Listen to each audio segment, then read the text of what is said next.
We've got a really interesting set of sources lined up for today's deep dive. Yeah, this one's pretty unique. For sure, we've got a super detailed guide to the K-1 visa process. Which, let me tell you, Yeah. it's a doozy. 50-plus steps is right. No kidding. Then we've got a personal essay about discovering the joys of international travel later in life. Love that. And then to round things out, we've got an opinion piece that really dives into the motivations behind finding a partner overseas. Now, that's where things get really interesting. Oh, yeah. Lot to unpack there. For sure. We're not just talking about visas and travel here, but also some deeper questions about relationships and societal trends. Exactly. So how about we jump right into that K-1 visa process? This guide, 50-plus steps, really lays out the sheer complexity of bringing a fiancé to the U.S. I mean, it's not just filling out a form or two. Nope. It's a multi-stage process with a ton of moving parts. And it makes you wonder why it's so complicated. Well, the K-1 visa is a legally complex but well-defined pathway. I think this complexity comes from U.S. immigration policy and the need to vet applicants really thoroughly, especially since it leads to permanent residency. That makes sense. And this guide really emphasizes the need for documentation proof of everything. Your employment history, financial stability, even the legitimacy of your relationship. Yeah, and they highlight the potential for delays at every stage, too, which I imagine must be incredibly stressful for couples. Oh, absolutely. Think about it. Moving across the country is a big change. Now, imagine moving across continents to a new country with a different culture and legal system. That requires a lot of prep, a lot of adaptation, a lot of understanding. For sure. And this guide really stresses that understanding the process thoroughly before even starting is crucial. Right. Luckily, there are tons of resources out there like online forums, immigration attorneys, even support groups. Those resources can be so valuable for navigating all those bureaucratic hurdles. And it actually ties in nicely with a key point from our second source. The travel essay. Yes. The author really emphasizes meticulous planning and embracing spontaneity, which I think can be incredibly helpful when dealing with a process as unpredictable as, well, the K-1 visa journey. Oh, you mean that essay from the person who got their passport at 51? Yep, that's the one. I loved that one. So inspiring. Right. They missed out on an opportunity earlier in life because they didn't have a passport. I can only imagine how empowering it must have been to finally get it and start exploring the world. It really is a reminder that it's never too late to embrace new experiences and broaden your horizons. Absolutely. And the author's passion for meticulous travel planning is something that anyone embarking on the K-1 visa journey could learn from. Having a clear plan, anticipating potential roadblocks, being flexible enough to adapt to changes. It's crucial. Oh, and they even talk about travel hacking, finding ways to fly cheaper and see more of the world. Yeah. While that might not apply directly to the K-1 process, that overall mindset of being resourceful and strategic is definitely transferable. 100%. Both the K-1 process and international travel demand resourcefulness, flexibility, and a willingness to, step outside your comfort zone. Speaking of stepping outside your comfort zone, Yeah. the author also shared their unexpected delight in discovering world-class airports. Oh, yeah, that was great. It just goes to show that even in the midst of a complex and potentially stressful process, there can be those moments of joy and discovery. Totally agree. It kind of makes me wonder if the K-1 visa interview at the U.S. consulate, which the 50-plus steps guide highlights as a pivotal moment, could also be seen as a point of potential excitement and connection. Ooh, that's an interesting perspective. Imagine it as a chance for the couple to really showcase their relationship. Their commitment, their excitement to start this new chapter together. It kind of flips the script from a potentially intimidating hurdle to an opportunity to shine. I like that. Okay, before we go any further, let's talk about our third source. The opinion piece that presents a very specific viewpoint on K-1 visas, framing them as a tool for finding a partner who embodies traditional values often found outside the U.S. Yeah, this is where the conversation gets a bit, complex. For sure. It delves into this trend where some men are actively seeking partners who align with their desire for traditional values. And they're often looking beyond U.S. borders to find them. Right. They even mention movements like the Passport Bros and MGTOW as evidence of this trend. Yeah. It's a perspective that really raises questions about the role of cultural differences and societal shifts in shaping our ideas about relationships. And before we get too deep into the specifics of that perspective, it's important to acknowledge that individual experiences within the K-1 visa process are diverse and complex. Yeah. We're exploring a particular viewpoint here, and it's crucial to approach it with nuance and understanding. Absolutely. We're just laying out what's in the source material here. Exactly. So this author specifically talks about the perceived benefits of FBIT women. Mhm. Feminine, beautiful, inspirational, traditional. It really seems to highlight a contrast between those qualities and what they perceive as the challenges of dating in the US. Right. It makes you think about how much societal expectations and cultural norms influence our views on relationships and what we seek in a partner. Such a fascinating question. And it touches on everything from gender roles to personal values. It makes me wonder if the K-1 visa process, for some individuals, might be seen as a way to navigate those evolving societal norms and find a partner who better aligns with their personal beliefs and desires. That's a really insightful point. It reframes the K-1 visa process not just as a legal pathway, but as a potential response to shifting cultural landscapes and individual preferences in relationships. Okay, so we've got this complex interplay of individual desires, societal trends, and a visa process that's designed to be, well, very thorough, maybe even a little daunting at times. Where do we go from here with this deep dive? Well, before we dive into the emotional side of things, Right. let's take a look at some of the data presented in this opinion piece. They claim there are some interesting stats on things like divorce rates in Western countries and the increasing number of non-immigrant visas issued annually, including the K-1. Oh, yeah, they presented a whole data deep dive. What stood out to you from that section? Well, the author uses these statistics to draw connections between these societal trends and the rising interest in K-1 visas. But it's important to think critically here about correlation versus causation. Are K-1 visas driving these trends, or are they a symptom of larger societal shifts?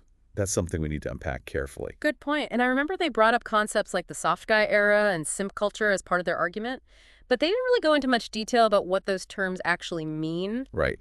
These terms reflect certain viewpoints on changing gender dynamics and relationship expectations. So essentially, simp culture is presented as this idea of men excessively catering to women's desires, potentially at their own expense. And the soft guy era suggests a perceived shift where men are moving away from traditional roles and expectations in relationships. So the author is suggesting that these trends are somehow linked to more men seeking international partners. That seems to be the implication. But remember, this is just one perspective. It's important to remember that the K-1 visa process is used by individuals with diverse motivations and experiences. It definitely raises some questions about how broader societal shifts might be influencing individual choices and relationship dynamics. It really does. And it highlights the importance of approaching this topic with nuance and open-mindedness. There are multiple layers at play here. Individual desires, cultural differences, societal shifts, and a complex legal process. We need to be mindful of all of those factors as we continue this deep dive. Okay, so we've talked about the complexities of the K-1 visa process, the author's unique perspective on why some men might choose this route, and the idea that broader societal shifts could be playing a role. What's the next step on our journey? I think it's time we shift gears and delve into the emotional and personal aspects of the K-1 visa journey. We've got the facts and figures, but what about the lived experiences of those navigating this unique path to love and partnership? That sounds fascinating. Let's explore the challenges, the triumphs, and the unexpected turns that come with pursuing love across borders. We'll pick up right there in part 2 of this deep dive. See you then. Welcome back to our deep dive, everyone. Last time we really got into the nitty-gritty of the K-1 visa process and those thought-provoking perspectives on societal trends. Yeah, we laid a lot of groundwork. For sure. So now I think it's time to shift our focus to the heart of the matter. The human experience. Exactly. We're moving beyond the legal stuff and the logistics to explore, the emotional landscape of this whole K-1 visa journey. It's not just paperwork and interviews, but also cultural differences, personal expectations, and the very essence of building a life together. Often across continents. Right. Yeah. It's like that moment the author of the travel essay described getting their passport for the first time and just feeling a world of possibilities open up. Totally. Except in this case, it's not just about seeing new places, it's about building a future with someone from a completely different background. Yeah, imagine stepping into a whole new world, often with someone who has a completely different background and upbringing. There are bound to be surprises, challenges, and moments of pure joy along the way. It's a journey that requires adaptability, resilience, and a willingness to embrace the unknown. Which reminds me of the 50 plus steps guide and its emphasis on meticulous planning. It's not just about filling out the forms correctly, it's about anticipating potential roadblocks and being prepared to adapt to changes. And that's where the parallels between international travel and the K-1 visa journey become even clearer. Both require a certain level of resourcefulness, flexibility, and a sense of adventure. Just like the author learned to navigate unfamiliar airports and embrace those unexpected detours, couples going through the K-1 process need to be prepared for a journey that's rarely straightforward. It makes me think about the K-1 visa interview at the U.S. consulate, which the guide highlighted as such a pivotal moment. Maybe instead of viewing it as the stressful hurdle, it can also be seen as an exciting milestone, a chance for the couple to really share their story and demonstrate their commitment. I love that. It's like reframing the interview as a celebration of their relationship and, Yeah. a step toward their shared future. It's about showcasing their connection, their commitment, their excitement to embark on this new chapter together. Speaking of commitment and shared values, that brings us back to the opinion piece we discussed earlier. While it presented a very specific viewpoint on why some men might choose the K-1 route, it did raise some important points about the importance of compatibility and shared expectations in any relationship. 100%. Hmm. Regardless of where your partner is, from those open and honest conversations about your vision for the future, your roles within the relationship, your core values, those are essential. It's about building a partnership based on mutual respect, understanding, and a willingness to learn and grow together. And those conversations can be tough even in relationships where both partners are from the same country. Add in cultural differences, potential language barriers, the stress of the visa process, and it becomes clear that communication is key to navigating this journey successfully. Couldn't agree more. And that's where resources like support groups and online forums can be so valuable. Connecting with others who are going through or have gone through the K-1 process can provide that emotional support, practical advice, and just a sense of community. It's about knowing you're not alone in this experience. It's about sharing the challenges, celebrating the triumphs, learning from each other's journeys. Exactly. It's about finding strength in those shared experiences and building a network of support to help navigate those emotional ups and downs that are just inevitable in any big life transition, especially one as complex as the K-1 process. Now, I can't help but think back to that dated deep dive from the opinion piece. All those statistics about divorce rates, societal trends, the increasing number of K-1 visas being issued, it painted a pretty complex picture of the forces at play in modern relationships. It did. But remember, data doesn't always tell the whole story. It's important to dig deeper and consider the nuances behind those numbers. Remember, the author attributed the rise in K-1 visas to factors like the soft guy era and simp culture, which, as we discussed, reflect certain perspectives on changing gender dynamics. Right, those terms spark some interesting conversations about societal expectations and individual choices in relationships. So, do you think there's a connection between those broader trends and the increasing number of people choosing the K-1 route? It's definitely a question worth exploring. Are those seeking K-1 visas actively responding to these perceived societal shifts? Or are they simply individuals who have found love and connection with someone who happens to live in another country? It's likely a combination of factors, and each individual's story is unique. It makes you wonder what those individual stories might reveal about the challenges, the triumphs, the unexpected lessons learned along the way. Perhaps exploring some personal accounts of K-1 journeys would offer a richer, more nuanced understanding of this whole topic. Absolutely. Hearing those firsthand experiences could provide valuable insights into the emotional realities of the process, the cultural adjustments involved, and the power of love to bridge distances and overcome obstacles. It would bring a human element to those data points and trends. Remind us that behind every statistic is a real person with hopes, dreams, and a unique story to tell. And those stories often reveal a resilience, adaptability, and strength that goes beyond what any data set can capture. It's about navigating the unknown, embracing new experiences, and ultimately finding connection and belonging in a world that's increasingly interconnected. Okay, we've covered a lot of ground in this part.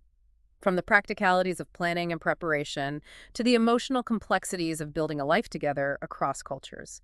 We've even touched on the societal trends that might be influencing individual choices. What's next on our agenda for this deep dive? Well, I think it's time to bring it all together. We've explored the K-1 process from various angles, the legal framework, the cultural considerations, the data trends, and the personal experiences. Now let's synthesize all that information and see what insights we can glean for you, the listener. Sounds like a plan.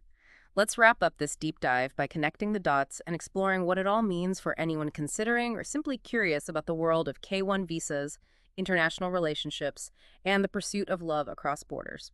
We'll do just that in our final part. And we're back for the final part of our deep dive. We've gone through a lot, haven't we? The K-1 visa process, cultural considerations, personal stories, even data trends. Yeah, it's been quite the journey, but I think now's the time to bring it all together, see what insights we can offer you, the listener. Exactly. We've explored the K-1 visa experience from so many angles, the legal side, cultural aspects, personal experiences, even the statistical trends. What kind of picture does that paint for us? Well, I think what emerges is a really multifaceted picture of a process that's both challenging and rewarding, bureaucratic and deeply human. I think that's a great way to put it. It's been really fascinating to see how these seemingly different sources that we've been looking at, the visa guide, the travel essay, and that opinion piece, actually connect in some unexpected ways. Absolutely. Each source kind of sheds light on a different facet of this whole journey. The guide gives us a practical roadmap. The essay reminds us of the transformative power of new experiences. And that opinion piece, it sparks some really important conversations about cultural differences and how relationships are evolving. Like putting together a puzzle. Each piece on its own might seem like a jumble, but when you start fitting them together, a clear picture emerges. And the picture that I see emerging from our deep dive is one of resilience, adaptability, and the power of human connection. Just think about it for a second. The K-1 visa process requires couples to navigate this complex legal system, bridge cultural differences, and often relocate across continents. It's amazing, really a testament to their commitment. It reminds us that love can blossom in the most unexpected places. It also challenges our assumptions about relationships and the ways we seek connection, doesn't it? The opinion piece, even though it focused on a specific perspective, really made us consider how societal trends and individual choices shape our views on love and partnership. Yeah, it's a good reminder that there's no one-size-fits-all approach to finding love and building a strong relationship. What works for one person might not work for another, and that's perfectly okay. Right. And the K-1 visa process, in many ways, reflects that diversity. It's a path for people from all different cultures and backgrounds and beliefs to come together and build a future. It's about embracing those differences, learning from each other, and finding common ground. And that's actually where the travel essay comes back into play. Remember how much the author emphasized embracing the unknown, being open to new experiences, finding joy in the unexpected? Those same qualities are essential for navigating a relationship where you've got different cultures involved. It's about approaching the journey with a sense of adventure, a willingness to learn, and a deep respect for those differences that make each individual and culture so unique. It's also about recognizing that, hey, there are going to be challenges, moments of frustration and confusion, maybe even some doubt. But just like the author learned to overcome obstacles and adapt to those unexpected detours in their travels, couples going through the K-1 process, they can find strength in their shared commitment and support each other through those tough times. And just like the author discovered hidden gems and unexpected delights along their travels, those on the K-1 journey might find that the challenges they face lead to unexpected growth, a deeper understanding, and a stronger bond with their partner. Exactly. It's about finding those silver linings, celebrating those small victories, and cherishing the moments of connection and joy that make the whole journey worthwhile. So as we wrap up this deep dive, is there one key takeaway you want our listeners to walk away with? I think it's this. The K-1 visa process, while complex and demanding, really is a testament to the power of love to go beyond borders, and a testament to the resilience of the human spirit to adapt, overcome, and find connection in a world that's so diverse and ever-changing. Beautifully said. And if this deep dive has sparked any new thoughts or questions for you, listener, we encourage you to keep exploring, keep researching, and keep engaging with the world around you, whether that's learning more about the K-1 visa process, planning your own international adventure, or simply reflecting on your own journey and relationships. Remember to approach it all with an open mind, a willingness to learn, and a heart full of curiosity. Thanks for joining us.